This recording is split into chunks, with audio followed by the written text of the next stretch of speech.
बिस्मिल्लाहिर्रहमानिर्रहीम। शुरू अल्लाह के नाम से जो बड़ा मेहरबान नहायत रहम वाला है। अस्सलामुअलैकुम वरहमतुल्लाहि वबरकातुहू।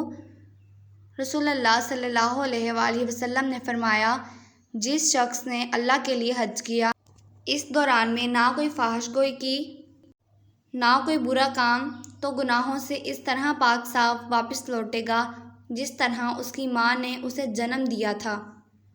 अगर आपको मेरी आज की ये वीडियो पसंद आई है तो इस वीडियो को लाइक करें, शेयर करें। चैनल पर न्यू हैं, चैनल को सब्सक्राइब करें। मिलते हैं आपको नेक्स्ट वीडियो में, तब तक के लिए अल्लाह हाफिज़।